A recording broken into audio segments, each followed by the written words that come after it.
We're not the only unwilling visitor in the vicinity. Shan sat up. A Throg, a something, non-Warlockian or non-Wyvern, and perhaps trouble for us. You haven't seen this other? Thorvald sat down cross-legged. The amber light from the window made red gold of his hair, added ruddiness to his less gaunt features. No, I haven't. As far as I can tell, the stranger's not right here. I caught stray thought beams twice. Surprise expressed by newly arrived wyverns who met me and apparently expected to be fronted by something quite physically different. Another Terran scout? No, I imagine that to the wyverns we must look a lot alike, just as we couldn't tell one of them from her sister if their body patterns didn't differ.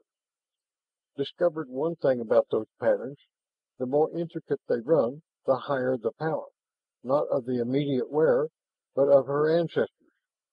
They're marked when they qualify for their disc and presented with the rating of the greatest witch in their family line as an inducement to live up to those deeds and surpass them if possible. Quite a bit of logic to that. Given the right conditioning, such a system might even work in our service. That nugget of information was the stuff from which survey reports were made. But at the moment, the information concerning the other captive was of more value to Shan. He studied his body against the wall with his good hand and got to his feet. Thorvald watched him. I take it you have visions of action. Tell me, Lantee, why did you take that header off the cliff to mix it with forktail? Shan wondered himself. He had no reason for that impulsive act. I don't know. Chivalry? Fair wyvern in distress? The other prodded. Or did the backlash from one of those discs draw you in? I don't know. And why did you use your knife instead of your stunner? Shan was startled. For the first time he realized that he had fronted the greatest native menace they had discovered on Warlock with the more primitive of his weapons. Why had he not tried the stunner on the beast? He had just never thought of it when he had taken that leap into the role of Dragon Slayer. Not that it would have done you any good to try the ray. It has no effect on Forktail. You tried it? Naturally.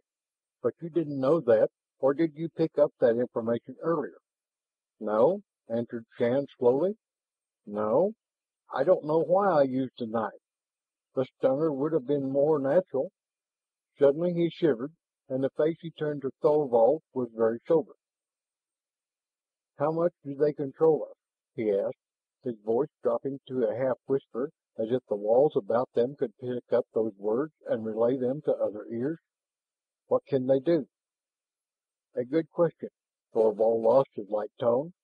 Yes, what can they feed into our minds without our knowing? Perhaps those discs are only window dressing, and they can work without them. A great deal will depend upon the impression we can make on these witches. He began to smile again, more wily.